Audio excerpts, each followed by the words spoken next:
I will begin. So welcome, everybody. Thank you for taking a little time out of your evening to come and participate in this peek of the herstory of lesbian activities in Rhode Island through archival materials. And I just wanted to take a moment of silence to first of all acknowledge that it is International Women's Day, and we're still having to do all the things that we need to do to fight for women's rights and anti-sexism and all of the horrible things that are still happening to women today and seem to be getting worse instead of better on some level. Also to honor the resilience of the Ukrainian people and their struggles that they're going through right now, and to also show respect for the original inhabitants of the land that we call Rhode Island. So it's a moment of silence for that.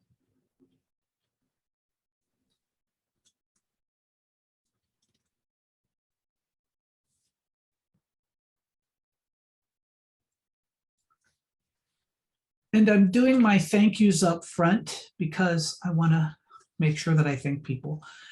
There were several lesbians who participated as interviewees, and they chatted with me and spent some time with me, shared some resources with me. There were 50 or so respondents to the surveys that I had put out.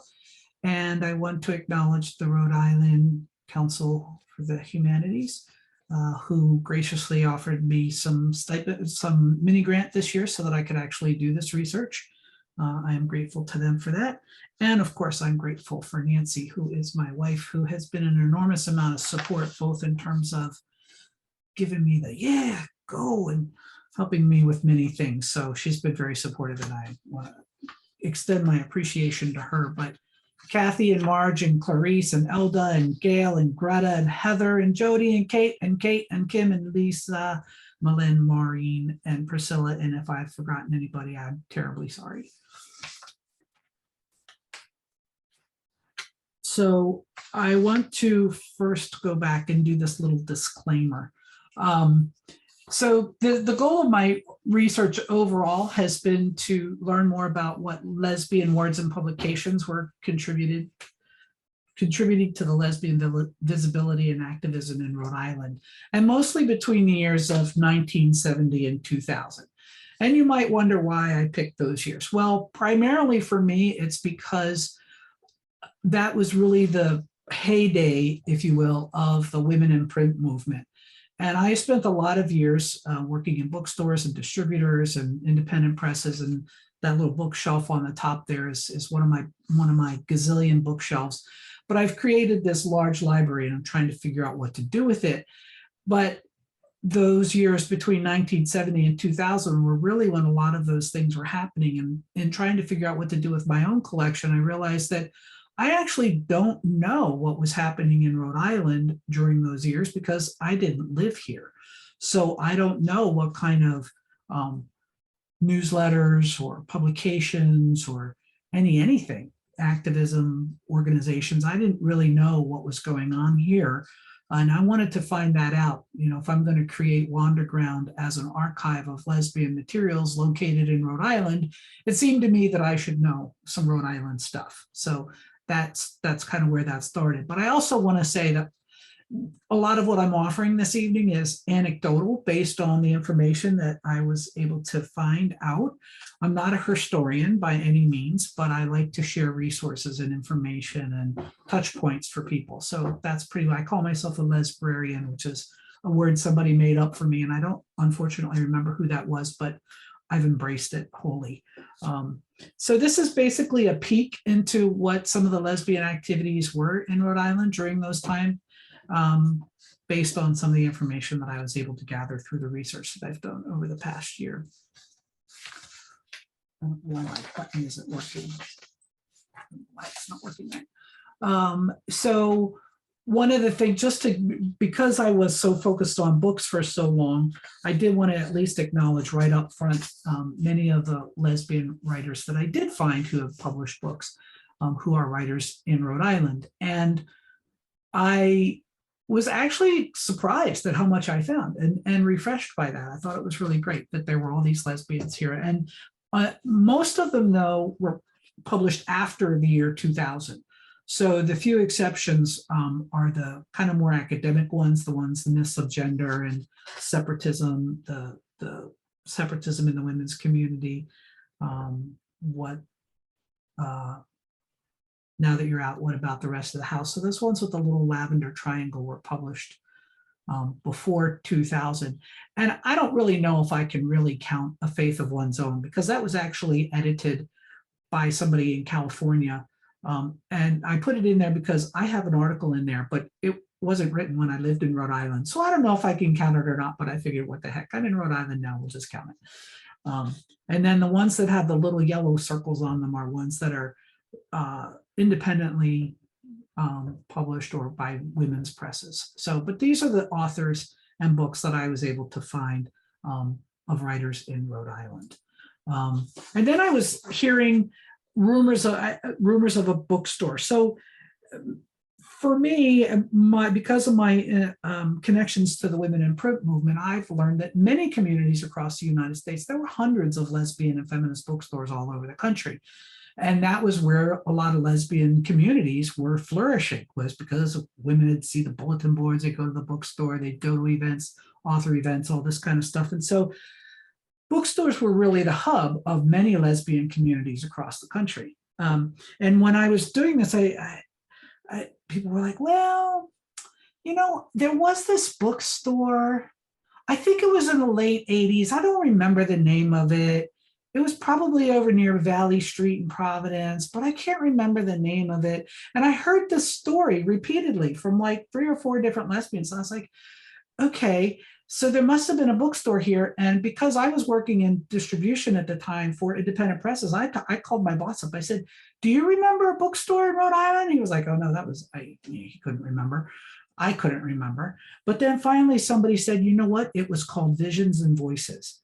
I was like, yes, that's right. I remember now, for the short little period of time. So that was operated by, and I have Jody to thank for this information, by Carolyn Mooney and Lynn Pina.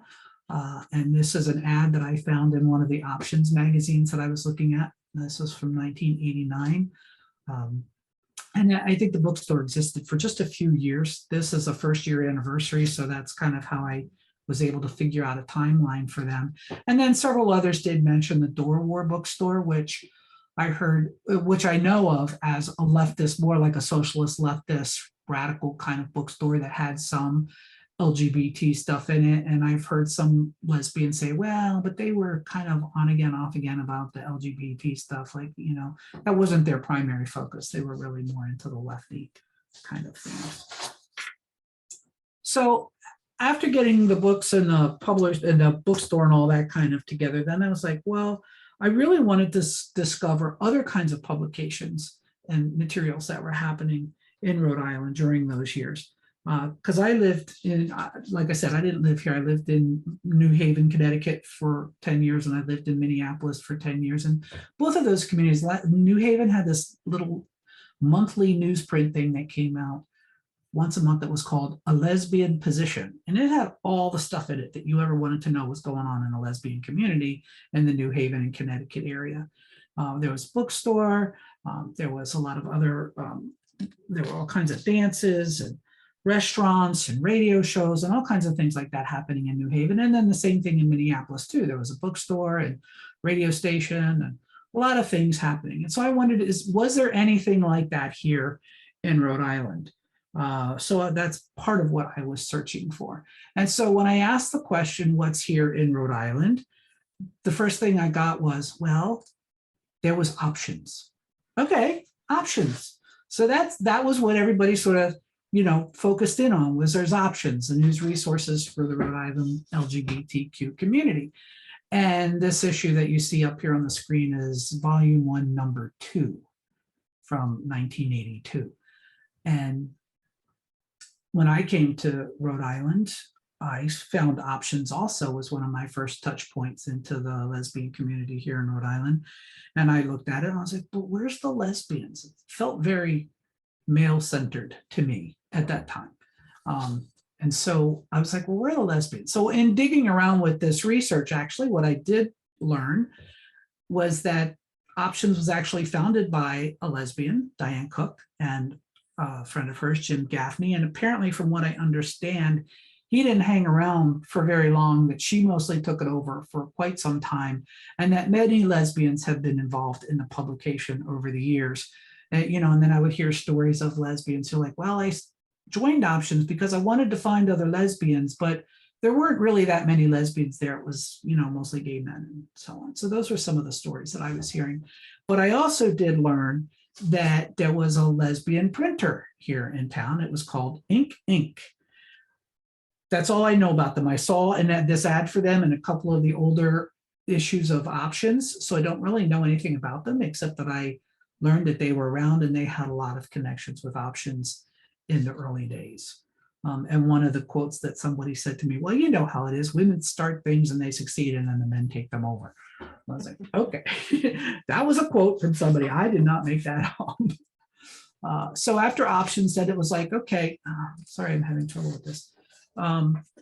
In talking with many of the lesbians, sort of my overall takeaway, and this is just a big generalization based on many of the surveys and the lesbians I was speaking with and interviews I did, that there were a lot of lesbians who were doing a lot of organizing in all kinds of issues, feminist issues, a lot of feminist issues, but there wasn't really a whole lot of direct open activisms specifically for lesbians, centered on lesbian activities. And this is just my impression. I could be completely wrong about that, but based on the archival materials I'm seeing that I was made aware of, that's sort of what it seems like. But there were definitely lesbians busy doing all kinds of things around gay rights and feminist and women's rights, but they weren't necessarily so visible. And Jody offered this quote, feminist activism in Rhode Island was largely a euphemism for lesbian. So, and we all know that from many other communities, even if we didn't live in Rhode Island, many of us in other communities realized that if you wanted to find out what was going on, you had to go find the feminist stuff sometimes in order to be able to get to where the lesbians were actually doing things. But I was able to uncover through the archival materials that I looked at several things in some of the interviews. So someone told me about the Homophile Center that was run by Denise Joyle in the 70s. That's all I know about it. Don't know, I can't tell you anything more about it. There was a group that was called the Gay Women of Providence that was active in the 1970s. Then I heard about this conference, apparently during the International Women's Year, there were a lot of feminists who were doing political organizing around the ERA and equal pay and pro-choice and all these issues that were really strong feminist issues in the 1970s. And there was counter-protesters, people who really wanted to stop the women from having those conversations, the feminists from having those very important conversations. And so these gals, Alex and Jean, sort of harnessed the fear of lesbianism and put up a workshop that was a lesbian workshop in order to draw people toward them, to protest them, so that the other gals could do their work around ERA and equal pay and pro-choice and all those kinds of activism. So I thought that was kind of an interesting tactic, how to harness the fear of making lesbians more difficult than the prospect of having an equal rights amendment. And then I've also heard that there were stories of the gay helpline and the gay community services, but I have to say I don't really know much about them except that they were mentioned once or twice while I was talking to various lesbians. In the 1970s at Brown, there was the Women's Liberation Union, formed in 1970. It was started mostly by students. So Maureen Greenwald, I think, was one of the movers and shakers of that. But it was also documented by Anne Fausto Sterling in the Rhode Island Historical Society, and also in her papers that are located at the Hay Library at Brown University. So the union was to achieve various goals. Their ideas included equal pay for equal work, maternity leaves, availability of contraceptives, repeal of abortion laws, the establishment of daycares and women's centers, self-defense classes, teaching of women in history, and other things that would benefit women. And even though, again, it was a feminist women's rights organization, they really did, in this particular instance, support lesbians. And then there was the Feminist Resources Unlimited, another organization that started in 1977. And this was a umbrella organization. So this was a way of organizing all the various feminist, women-centered activities that were happening. So it was Rape Crisis and Take Back the Night and various shelters, ERA, all these other movements that were really happening to support women. All these different organizations that had been starting to form kind of came together as a coalition, as this Feminist Resources Unlimited, as a way to harness their services, umbrella organization. So even though it was a feminist organization that did not identify as lesbians, I'm told that most of the people who were doing the work were in fact lesbians. You see the theme here, right? So these were some of the things that were happening, and the feminist resources lasted for quite some time. They did actually, with the Women's Liberation Union, put together the Feminist Yellow Pages. They did 2 issues of it, one in 1982 and one in 1988. These images, I got this book was available both in the Providence Public Library and also the Jody's papers at the Hay Library. And I'll talk about these resources at the end where I'm getting these things, but all of these pictures are things that I was able to glean out of those, looking at those different resources. After somebody said, oh, you should know about the Feminist Resource Unlimited. And so then I would go and find their papers where I knew that they were. And just out of curiosity, I wanted to see what there was under lesbian. So I, of course, looked under lesbian, and I found Lesbian Resource Center, which said, see women's centers. And then you go see women's centers, and the only women's center that was listed was the Sarah Doyle Women's Center in Brown. So that I thought was, which does, I think, say lesbian in there somewhere. But so that was one of the things that they did back in the day. And then the Feminist Resources Unlimited also did a newspaper that apparently started out as mimeographed pages and eventually turned into this full-scale newspaper, again, run by feminists, mostly billed as a feminist voice, but certainly a lot of articles and recognition of lesbian community and people and lesbians and various activities.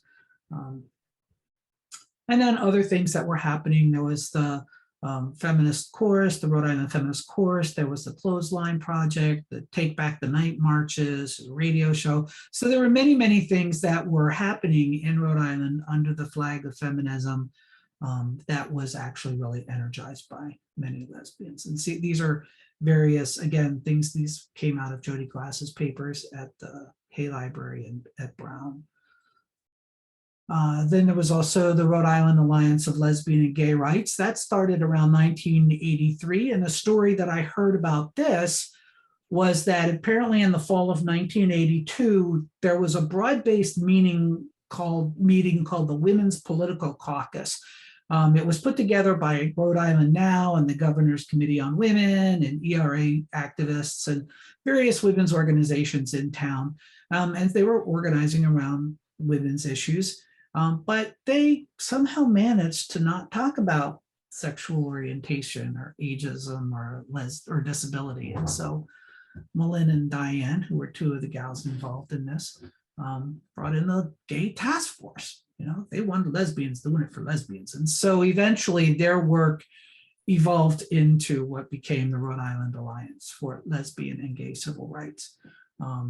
So they were pushing anti-discrimination laws against LGBT folks. And with the help of Linda Kushner, they were able to start the legislative process again, to fight the discrimination on sexual orientation. And so what I want to say here is that, so I go into the archives and I find the civil rights brochure that the Alliance brochure. I also found another document that was their bylaws and some things like that, which I had on here, but it took up too much room, so I showed the brochure instead. So there are definitely some publications in these different files in the Hay papers at the library. There was something I found in the Providence Journal, and I think there was also something in the Rhode Island historical archives as well. So you sort of have to kind of dig around and pull this stuff out. But I want to say that all of these leads to these organizations were given to me by several of the lesbians that I had interviewed over the past year. And many lesbians said the same thing more than once. So I wasn't only hearing it from one individual, but several different individuals about these various organizations. Then, of course, there was Rhode Island Pride, which the story I heard about this was that it began in 1976, and folks were really scared. There were only 75, and there were apparently, you know, it was headed by, I believe, a clergyman, I believe. Oh, and there was a nun who was involved in this too, whose name I've forgotten, but who really supported this march. But people were really scared, so they wore paper bags on their heads so that they couldn't be identified as they walked down Wybossett Street. But as we all know, Pride has grown over the years.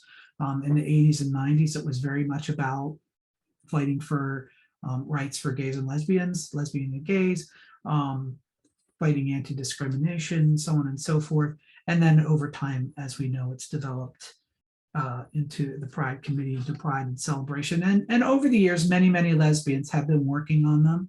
I understood that in the 90s, there were a lot of lesbians who were doing a lot of the graphics and posters for the marches.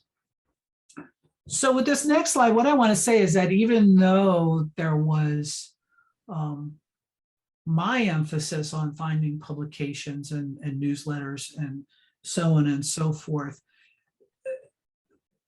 there were a lot of other folks involved in the community doing lots of other things. So the communities, and it's not one community, I would say there are communities of lesbians, certainly not homogeneous and not by words alone, but by many other activities.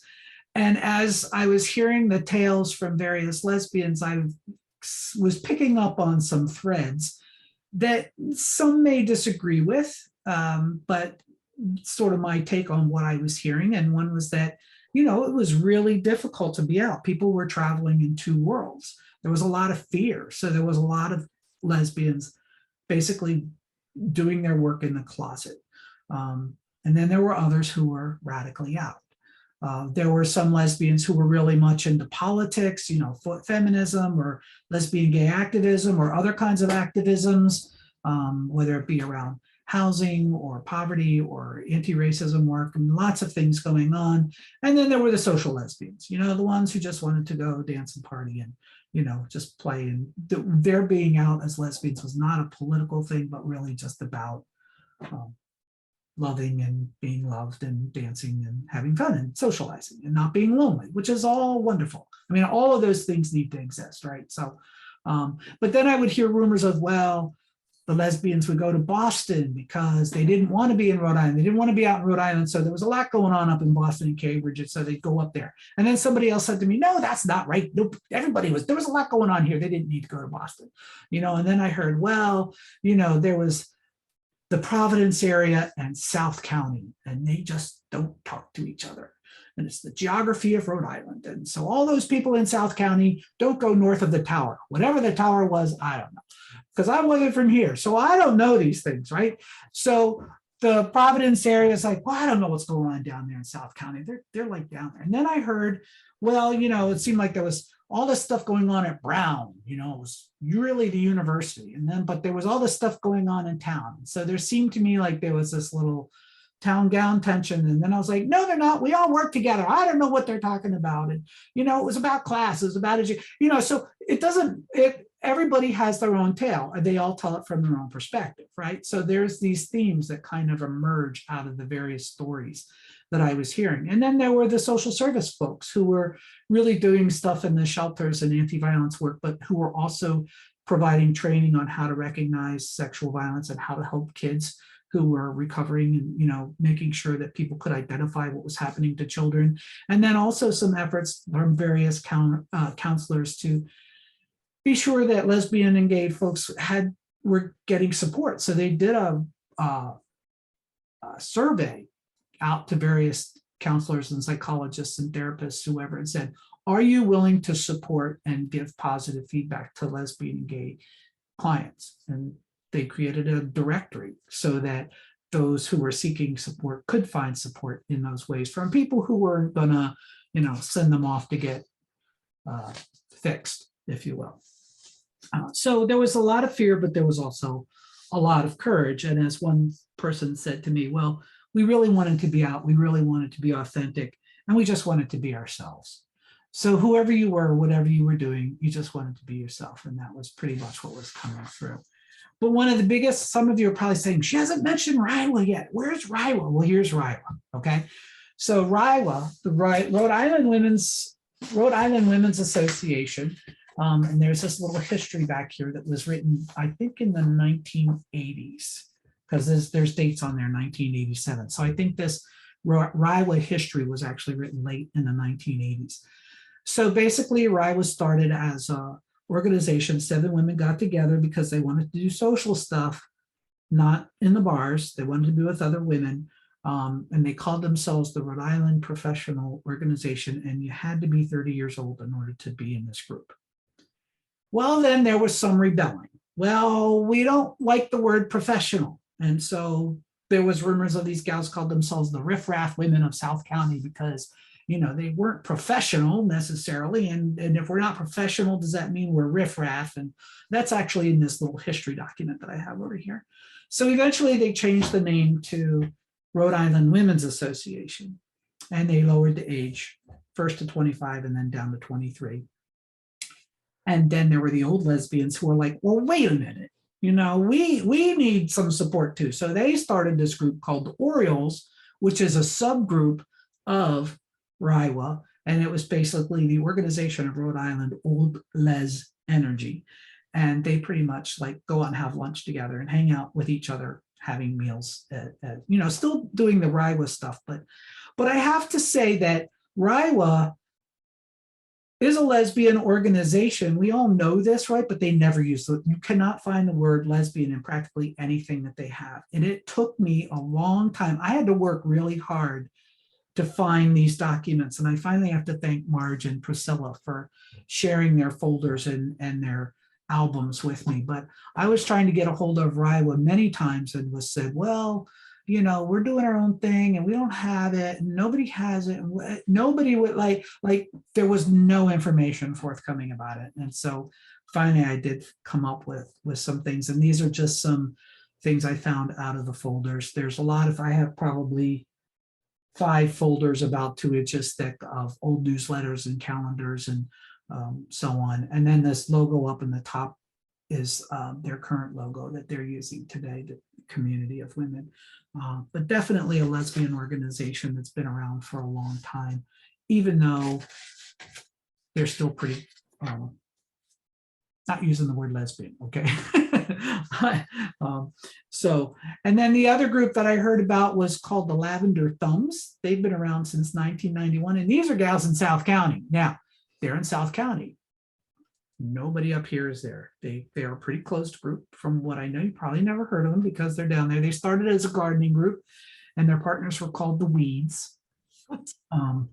They've since kind of moved away from gardening and moved more into a dinner club. And because they're older now, they meet monthly. There's about 62 in the group or so until COVID. And they've sort of, phased out now that because of COVID. But they were doing a lot of philanthropic things. They were volunteering and doing Christmas gifts for elderly and doing, so they were doing a lot of activities in addition to supporting each other in their gardening ventures. And I did, I found out that all of their papers have been sent down to the Lesbian Herstory archives in New York. And the woman I was speaking with had said she had a couple of things, but then she kind of looked around and realized she didn't really have anything. So I don't have a logo or a newsletter or anything. I don't have anything, except that I was able to find a Google search that came up with the old Mountain Field place was being adopted by the Lavender Thumbs, who apparently did some landscaping work for them over the years. So that's the Lavender Thumbs in South County, another lesbian social group for the most part, with a lot of philanthropic work. And then there's the bars, of course. We always figure that there's bars. And so the Kings and Queens in Woonsocket with well-known lesbian bartender Kim Deacon. And you'll see on the Kim Deacon collection is at the Providence Public Library. There's a lot of photo albums and pictures and documents and so on. They were kind enough to send me some photos, and then I realized, well, I can't really use the photos because it has all these women's faces in them, so I blurred them out. But you get the sense that there was a lot of, if you go into the collection, you'll see a lot of activity that was going on at the Kings and Queens in Woonsocket. And then I heard all kinds of stories about Marty's Lounge, you know, that it was protected by the mafia, and they really like had their butch femme roles, and you had to pick one, and you couldn't go in unless you picked whether you were femme or butch or, you know, whatever. But then I always heard the story about feminists who wanted to get in touch with the women in the bar, and they started this roller skating thing, and it was right next door because the bar was next door to a roller skating. So it was roller skating or bowling. I'm not totally clear on that, but there was ways in which feminists did try to interact with the bar dykes, and, you know, I mean, different communities, different reasons for getting together, different needs, different points of view. And so not everybody was a feminist, obviously. There were definitely lesbians going other places, doing many things. And so I was able to find this DeVille's ad in one of the options magazines. And then some of the other bars that I heard about in the surveys were the DeVille's, G-Spot, Pulse, Mirror Bar, Gallery. So these were some other bars that were around. I don't have any documentation on them, just what lesbians told me in surveys of places that they had been in going to the bars. And then there's the whole musician performer thing, right? So when in the surveys, I heard the names of a lot of performers that I didn't necessarily know were Rhode Island based. So these pictures I grabbed off the internet, but these are names that came up. And the Goddess Show was mentioned a couple times. The New England Women's Music Festival, which isn't really Rhode Island, but it was down there near Westerly a couple of times, so we'll count it close enough, in North Stonington. So, but that was happening for a long time. And then I heard about this Black Lavender experience, which isn't necessarily lesbian, but Clarice, who was telling me about it, was telling me about a performer named Sharon Bridgeforth, who I've known for many, many years, had performed at was involved in Black Lavender just a couple of years ago. So that was something really important to find out about. So there, you know, and that is a organization that's connected also at Brown University through the African American Studies Department. So these were lesbian musicians and performers and events. Oops, I went too far. I always go too far. And then for those of you who may have heard, SAGE is here in town. It's a national organization with a Rhode Island connection, or Rhode Island chapter, I guess is what you call it. And several years ago in 2012, they did the research project on lesbian elders and healthcare in Rhode Island. We have an OLOC chapter. For those of you who do not know what that means, that's Old Lesbians Organizing for Change. And it also is a national organization that's been around since the 1980s. And several years ago, I started a chapter here in Rhode Island. And that's a picture of us last summer hanging out at Elda's house in the yard.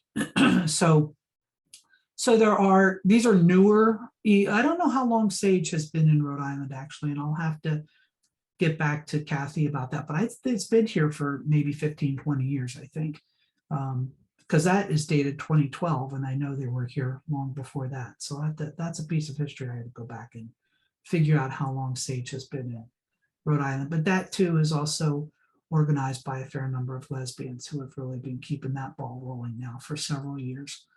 And then, oh, darn it, I went too far. Shoot. So here's the thing. I'm a pack rat. I pick up stuff. I don't know where I pick up stuff. So this thing that's called Women in Rhode Island History, Making a Difference, was put out by the Providence Journal back in 1994. I don't know where I got it, but I have it.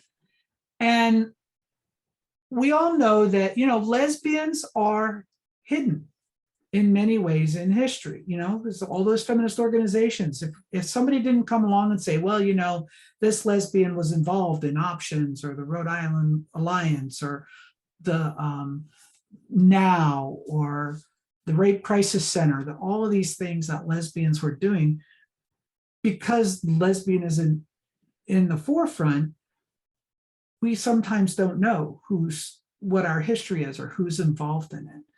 And the further we go back, the more we have to guess, because we just don't know. And I put this in here, not because I'm saying that they're lesbian, but saying that this is how lesbians operate when we're trying to figure out if somebody is a lesbian, right? And whether or not these women should be really embraced as part of our herstory or not. So I just want to put that little caveat in there. But in my own little brain of like looking for lesbians, I was flipping through this just a few weeks ago, and I was like, what's going on in here? And I found this article about Gertrude Johnson and Mary Wales, the founders of the University Johnson and Wales. And it talks about how they lived together. They never got married. They ran the school. They worked together. They owned a home together. I'm like, So who knows? I don't know. But it's just one of those things that, when we're digging, sometimes we have to dig. And I just thought this was a sort of funny little anecdotal thing to throw in here, because that's what we do. That's what I do anyway. So that's pretty much it. I just want to thank the collaborators. So the 50 respondents to the survey that I did last year was just a wealth of information and places for me to look. The Rhode Island LGBTQ Community Archive provides a lot of support to me and to others. They've been collecting Rhode Island herstory now for a couple of years. And it was interesting because just as I decided I really wanted to move Wanderground forward, I was hearing rumors of this effort at the Providence Public Library. So they are really much interested in Rhode Island only stuff. And they're mostly looking for like journals and papers and organizational works and those kinds of things of lesbian and LGBTQ people in Rhode Island. And they have almost a complete set of options. They have albums, they have the Deacon collection, Age Project Rhode Island, and so on. There's also some oral histories that Virginia Thomas did that are listed there as well. And then the John Hay Library at Brown is the LGBTQ collections. They have the Global Lavender Pembroke collection and some others. For the research that I've been doing, I specifically looked at the Jody Glass collection, the Anne Fausto Sterling papers, and then there's this Milana Gonzib Zine, I don't know how you say her last name, the Zine collection. That's a little more esoteric. I did find one or two things in there, but I know that there were a lot of lesbians putting together zines, especially in the 90s. You just take your stuff to Staples or Kinko's or wherever it is, and you copy it off and you make 30 copies and you hand it out to your friends. And, but there's a lot of those around. So that's a really, and that is more and more popular these days. I have found there's hundreds of zines out there. And then also the Sarah Doyle Center has some stuff. They don't circulate through the Brown Library system. So if you want to go look at stuff, you have to actually go there. It tends to be more feminist and women's studies. It's not really community stuff per se. Pembroke Archives, the Rhode Island State Archives has a few little tidbits in it. And then I heard that the University of Rhode Island has this thing called Morning Glory. It was 5 issues of some lesbian or lesbian gay. I haven't really been able to find out exactly. I wrote to the reference librarian down there, but I've not received a response. So I don't know, because I did find it on their website, but I don't know how you get into it because I'm not a university person at Rhode Island. And then I've also heard that they have a big archive of LGBT legislative work that's happened in Rhode Island. That's where you can get those kinds of things if that's what you're interested in. So finally, oh, dang it. Sorry, let me go back. Start from the current slide. I just wanted to let you know of a few Wanderground things that are coming along. If you want to go see some of these things that I've been talking about in person, you can go to the Cranston Public Library. I have a display case there through the month of March. Mostly I have books in there. There's a couple of Iowa things in there and a few other tidbits. So that's just kind of fun to see if you happen to be on Sacanasset Boulevard and you want to go by and check out at the Cranston Library. On March 27th, I'm having a reading